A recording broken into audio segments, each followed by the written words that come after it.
So as I said at the beginning, this is the third in a series of 10 offerings on what are called the Brahma Viharas. I want to give just a little summary of them all. Some of you may not have been here before.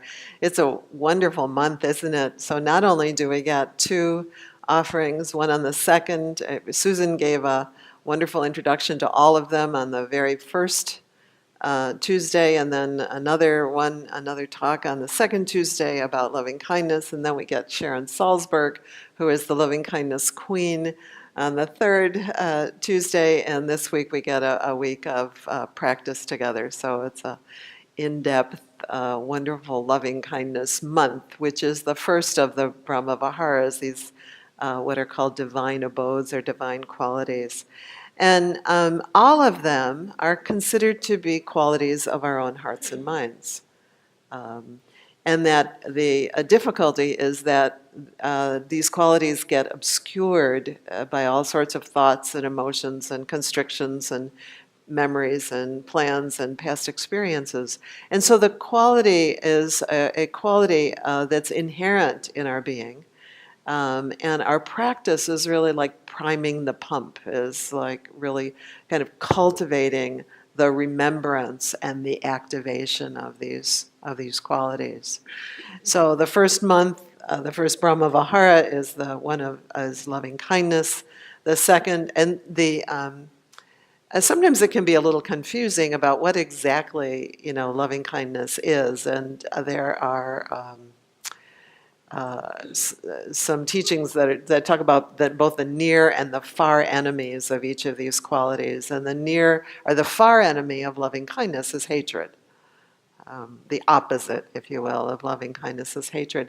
But the near enemy is sort of like this kind of sloggy, enabling, I'm only doing this because I love you, even though I'm really enabling some kind of destructive or harmful behavior. And that's actually not considered loving kindness. That's considered the near enemy, the confused enemy of loving kindness. The second Brahma Vihara, which will start in a couple weeks, there'll be a talk on compassion on the second Tuesday, which is the natural response of open-hearted care when someone is suffering. So it's not too different from loving kindness, but a slightly different quality of heart and mind. And the far enemy of compassion is, I have it backwards written down here, the far enemy is cruelty when someone is suffering, and the near enemy is pity.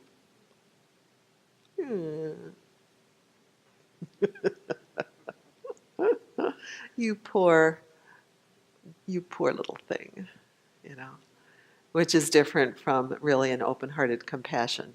But I think I can't remember who's teaching. I know Jeff is one of them. Teresa is the other one. Yeah, Teresa and Jeff are teaching those two next month.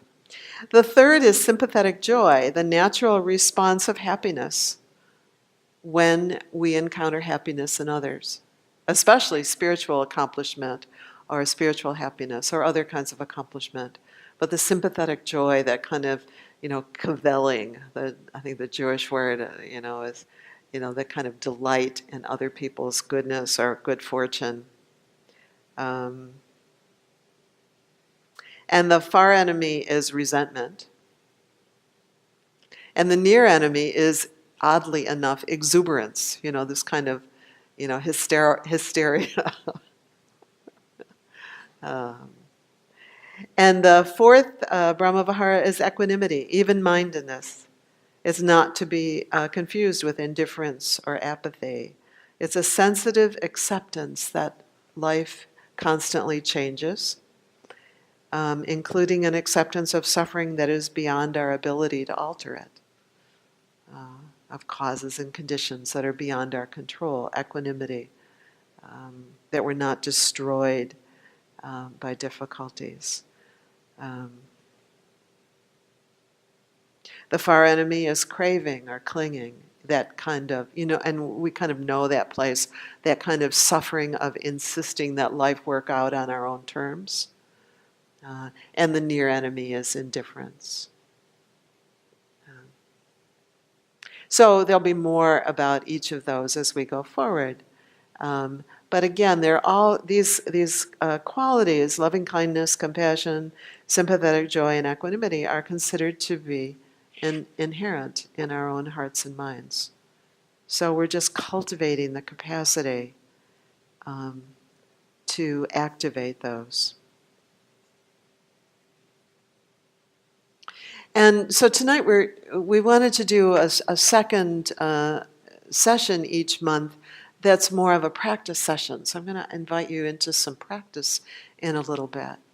This is Ajahn Chah on practice. He says, these teachings left us by the Buddha are not teachings to be just listened to or simply absorbed on an intellectual level. They are teachings that through practice can be made to arise and known in our own hearts. Wherever we go, whatever we do, we should have these teachings. And what we mean by to have these teachings or to have the truth is that whatever we do or say, we do and say with wisdom and care. When we think and contemplate, we do so with wisdom and care. We say that one who has mindfulness and clear comprehension combined in this way with wisdom is one who is close to the Buddha, and indeed close to our own Buddha nature, our own being, goodness of being. So in the Metta Sutta, the Buddha says, this is what is done by one who is skilled in goodness and who knows the path of peace, the practice of loving kindness. The practice of wishing that all beings be at ease. In the Sutta it says, let none deceive another or despise any being in any state. Let none through anger or ill will wish harm upon another. Even as a mother protects with her life her child, her only child, so with a boundless heart should one cherish all living beings. I just love that phrase of having a boundless heart. It just sounds like such a great thing to have. Boundless heart. And it sounds like an impossibly tall order. A boundless heart toward all beings, everywhere, everybody, all beings everywhere. It sounds really impossible and maybe even stupid, But it also sounds like it might be an invitation to being passive in the face of harm.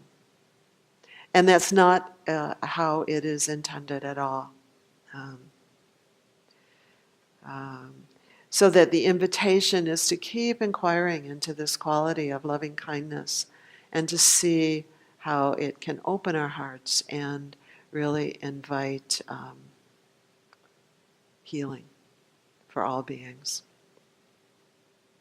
Andy Olinsky, who is a Buddhist teacher, had a really lovely article in Tricycle not too long ago, and I will post a link to it in the, what do you call them, Bill? The leave behinds. Bill invented that phrase, the leave behinds after our talk. So I'll post that for you on the web so you can find the article. And the kind of subheading under the title of his article was, Loving kindness is a powerful practice for developing goodwill toward all, but should we extend it to include the jerks and monsters of our world? I rather suspect that wasn't Andy's phrasing, but that's kind of how the subheading was. I want to read you just a little bit about what Andy was saying about loving kindness.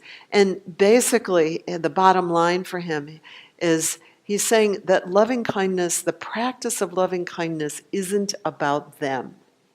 And that can be one of the big confusions about all of these Brahma-viharas. It's not about somehow kind of dropping a parachute of loving kindness out there to that person that you think really if they were different they would be better. It's not about trying to kind of fix something out there. The practice is really about what goes on in our own minds and hearts. And we can kind of notice the kind of constriction. Maybe you did as I was guiding you through the loving kindness practice. We can notice the kind of constriction when we get to someone where we really don't want to offer loving kindness. And we can kind of feel what happens to our own bodies and minds and hearts when we touch into that place. So the loving kindness practice is actually a practice of working with that. One of my favorite holiday films is The Grinch That Stole Christmas. I actually am the proud owner of my very own personal copy. And you know, in that program, he is inspired by the goodness of people, and his heart grows 3 sizes, and it gives him the strength of 10. What is it? 10? I forget how it is. It's 10 Grinches plus 2 or something like that. You know, it gives him this incredible strength and incredible power, and that's really the teaching on loving kindness. You know, that it's not about whether or not we bring the goofangles and the bubblegles back to the kids and the Christmas tree. It's really about what happens in our own minds and hearts. So that's the practice. But here's what Andy says. He says, wait a minute, all beings? Does this mean we have to love Hitler or Caligula or Genghis Khan? And surely there are people alive today who we don't like, who will go unnamed, and who have shown themselves to be undeserving of our respect and goodwill. Do we have to direct our loving kindness to them? Yes, the Metta Sutta says, toward everyone without exception. Metta is to be directed toward all beings, all who have come to be, with a mind unbounded toward the entire world, with no holding back, no loathing, no foe, even people we don't like. But why? Simply stated, metta practice is not about them. It's about you. You do not love other people because they deserve it or because there might be a spark of goodness in the hardest of hearts. The practice of loving kindness is for cleansing your own mind stream. It is a healthy mental and emotional state, and the more often you can conjure it up and sustain it over time, the better off you are. While radiating loving kindness in all directions to all beings, without exception, your conscious mind is bright and luminous, dwelling in a holy or godlike state. And your unconscious mind is being subtly transformed such that you are becoming a kinder person, one who will be more disposed to respond with loving kindness in the future. In order for the intentional development of loving kindness to reach fulfillment and become truly transformative, the feeling of friendliness has to encompass everyone. Hatred, on the other hand, is inherently toxic. And any time it emerges from the depths of the psyche and flows into your active mind, it causes harm. So our practice is to keep noticing and working with our own ignorance and with the qualities of our own minds and hearts. It's not that these qualities, these negative, these constricting qualities are not normal. Of course they are. It's just that we're capable of more. We're capable of better, and we're capable of a deeper and more lasting kind of happiness. So the practice is about cultivating these qualities of mind and heart. And the metaphor that the Buddha used, I think Susan read this when she was teaching, he says, suppose that a man were to drop a salt crystal into a small amount of water in a cup. What do you think? Would the water in the cup become salty because of the salt crystal and unfit to drink? And his followers say, yes, it would. It would be really hard to drink that because there's only a small amount of water. And he says, now suppose that a man were to drop a salt crystal into the river Ganges. What do you think? Would the water in the river Ganges become salty because of the salt crystal and unfit to drink? And they said, no, Lord, not because there's such a big mass of water. And And he says, so there's the case where an individual is developed in the body, developed in virtue, developed in mind. Painful feelings cannot invade the mind and stay there. Developed in discernment, unrestricted, large-hearted, dwelling with the unlimited. So that it isn't though we're not touched by these difficult things, it's that they're really not contaminating our minds and hearts and the level of happiness. So again, metta is not about them. It's about you. It's about our own hearts. Think of responding to injustice with forbearance, with patience, with strength, with courage, to others, to ourselves, but without aggression and without disdain. So I wanted to offer you two different practices tonight. So the first part of the practice is I'm going to invite you to write your own loving kindness practice. I walked you through, and I'll walk you through again, the steps to it. But those were my words. Actually, they were Philip Moffat's words. I stole those about 15 years ago from Philip Moffat, and I've used them ever since with much happiness. But they're still my words. So the first, sort of roughly the outline is what I will guide you through, but you don't even have to follow that. If you wanted one thing, if you wanted one sentence, if you wanted 3, if you wanted 6, that's fine. I would only invite you to keep the language simple and to not get too much longer than maybe 4, 5, 6 at the most or something like that. But so the first layer of it is just remembering the goodness. So when I said it, I said, may I be filled with goodness or kindness. So just take a moment and what works for you? And it's sort of an invitation. Classically, it's sort of like, may I. You start with I. May I be filled with what? So some quality of goodness or kindness.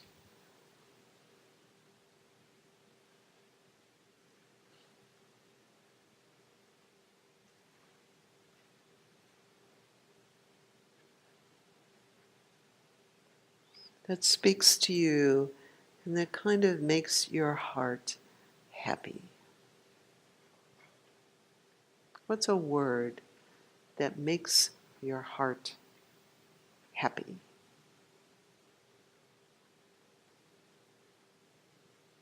May I be filled with my kitties purring. Really? You can do that. You can do it however you want to. May I be filled with daffodils.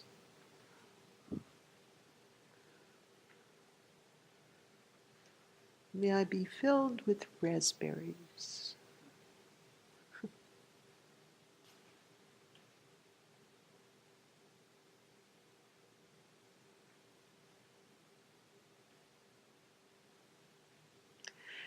And then the second layer, the second part is physical well-being. Some quality of physical safety, freedom from danger, physical health. What would you wish in your own loving kindness practice? And the third one is mental well-being. What I said was, may my mind be strong and clear and my heart open and peaceful. So some kind of ease of mind or absence of inner anxiety or torment or sadness or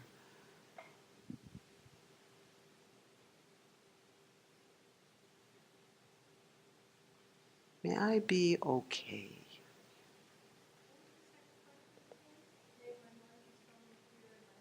Open and peaceful. Yeah, my words are literally stolen word for word from Philip Moffat. So you can steal mine if you want, because they're already stolen. He doesn't care. They're not his either, as Jackie says. Good point. And number 4 and 5 are really kind of the same. Usually what I say is, may I be happy. But it refers to just having some kind of well-being, maybe ease in our lives. May there be ease. May there be happiness. And you might even notice any quality of your own mind and heart now as we're working with this. You know, is there any feeling quality of goodness that arises? Having said that, sometimes when we work with this practice, it was true for me at first, you've heard me say this before, when I first seriously did the loving kindness practice, what came up for me was hatred. So sometimes the exact opposite can come up. And so then we just bring loving kindness to that. You know, it can kind of touch into a place of woundedness. And so we can kind of think, what on earth is wrong with me? I knew enough to know that there wasn't something wrong with me. It was just how it is sometimes. So we just bring loving kindness to that. May this be held with care. May this be ease. May there be ease. It's pretty intense for a while. So there's nothing wrong with you if the opposite comes up. Or sometimes we can feel like really depressed, you know, just not worthy of this, which is not true. It's not the Buddha's teaching at all. The Buddha's teaching is that these are qualities inherent in our being, and that we can't connect with them because our minds have gotten clouded.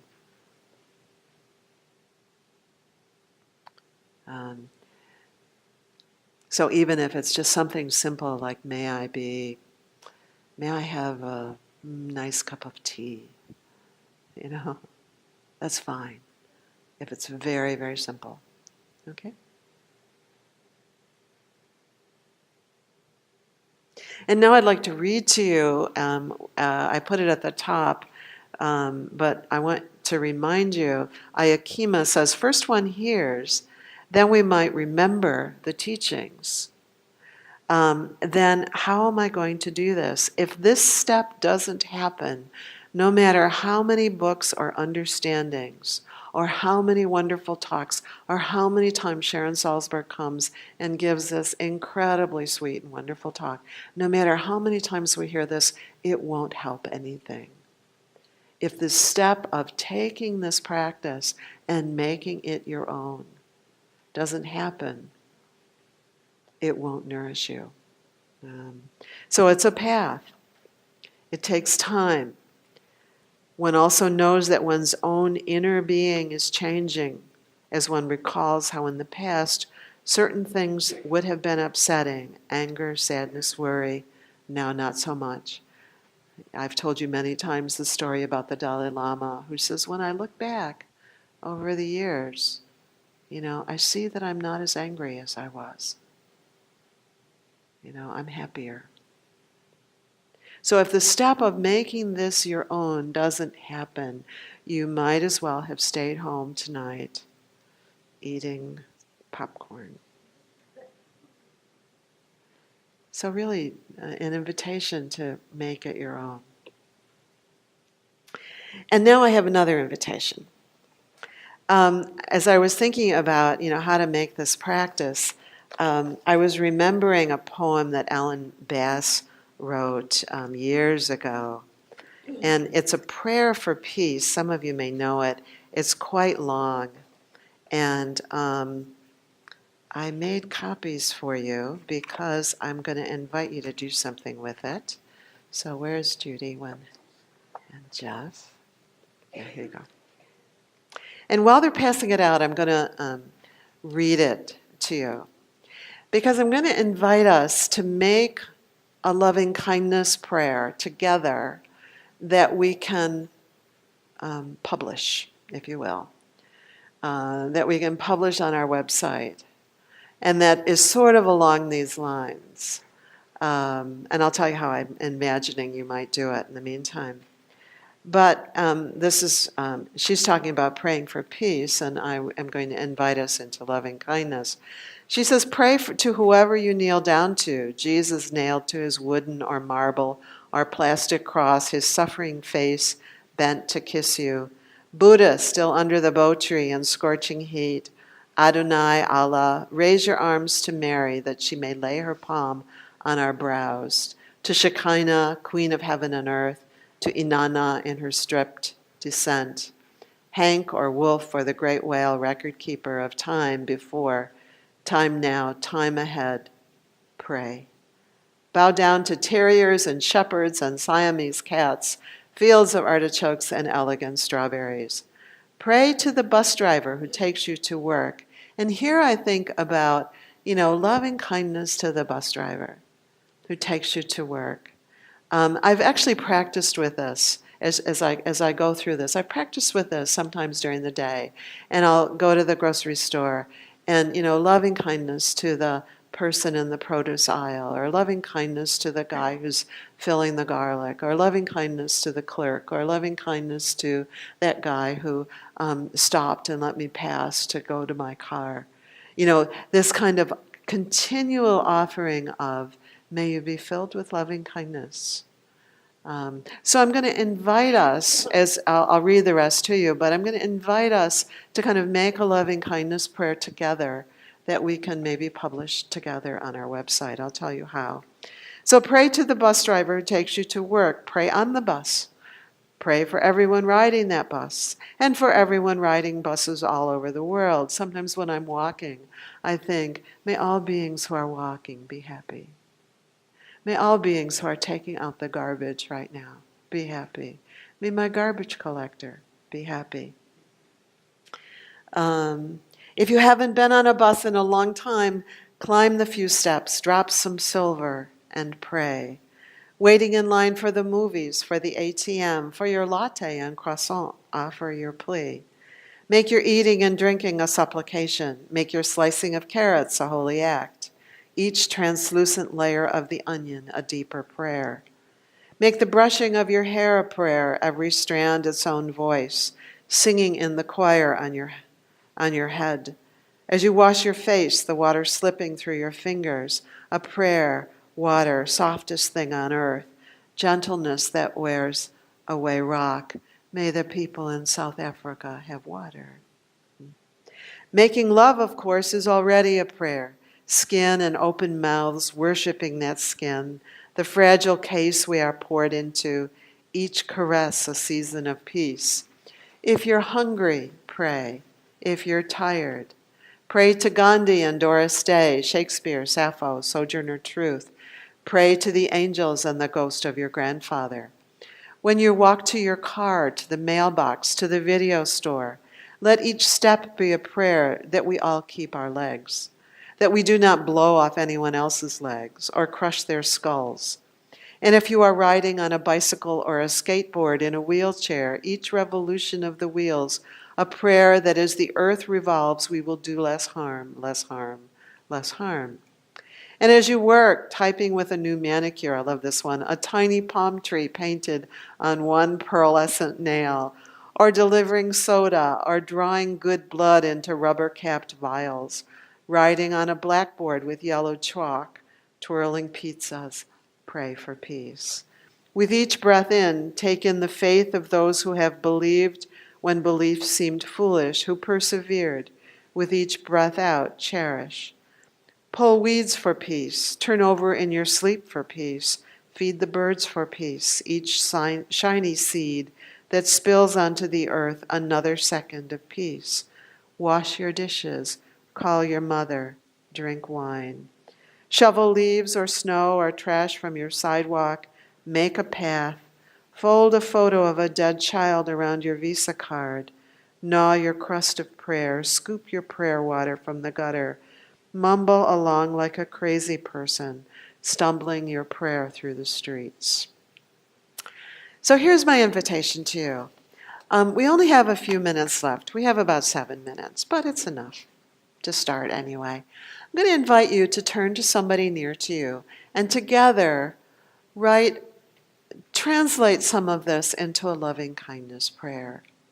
And if you feel so moved, I put my email address on the bottom of that sheet of paper, the first one that I gave to you. Send it to me, and Judy doesn't know this, Judy and I, Judy can do everything. We'll combine it into a prayer, and we'll post it in the Leave Behind as well. So if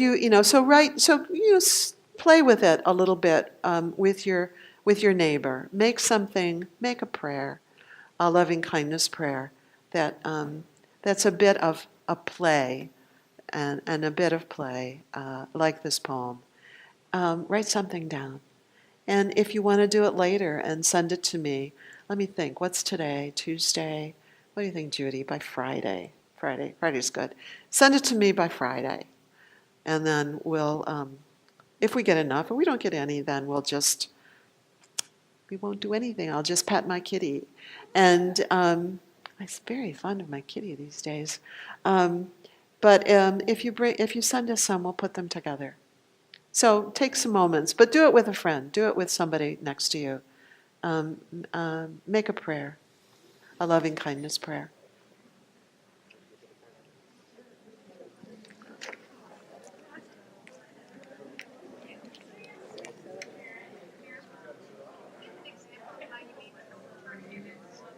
Well, it would be waiting in line for the movies, for the ATM, offer kindness. It'd be something like that. But you can probably think of other kinds of examples, just from your daily life.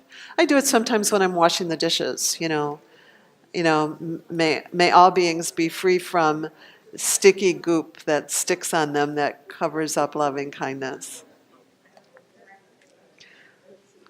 So, send them to me, we'll put them together, and we'll put them as one of our leave behinds. And remember that this practice is about practice. Even if it's some incredibly simple little wish for kindness or goodness or happiness, a word or a phrase that you offer to yourself or that you offer to whoever, it's not about them. It's about you. It's not about you, it's about me. So that we really cultivate these qualities of mind and heart very deliberately and directly in our own experience. So enjoy, have fun, and we'll see you next week.